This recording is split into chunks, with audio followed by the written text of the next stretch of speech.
দেশের গোপন তথ্য ব্যবহার করে জুয়া, ভেনেজুয়েলার স্বৈরশাসক মাদুরোকে ধরার অভিযানের তথ্য কাজে লাগিয়ে $4 লাখ জিতেছেন এক মার্কিন মাস্টার সার্জেন্ট। কিন্তু শেষ রক্ষা হলো না। ইনসাইডার ট্রেডিং ও জালিয়াতির অভিযোগে এখন 60 বছরের জেলের মুখে এই সেনা সদস্য। সেনার পোশাকে এই ডিজিটাল জালিয়াতির বিস্তারিত দেখুন আমাদের বিশেষ প্রতিবেদনে।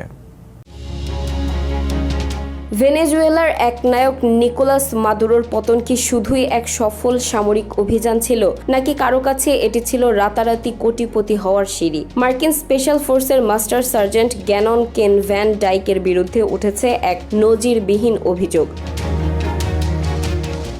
উঠেছে 3 জানুয়ারি মাদুরোকে ধরার অপারেশন অ্যাবসলিউট রিজলভ এর গোপন তথ্য ব্যবহার করে ভ্যান ডাইক অনলাইন প্রেডিকশন মার্কেটে $4 লক্ষ বেশি বাজি জিতেছেন। অভিযানের ঠিক কয়েক ঘন্টা আগে তিনি বাজি ধরেন যে মার্কিন বাহিনী ভেনেজুয়েলায় ঢুকবে এবং মাদুরো ধরা পড়বেন।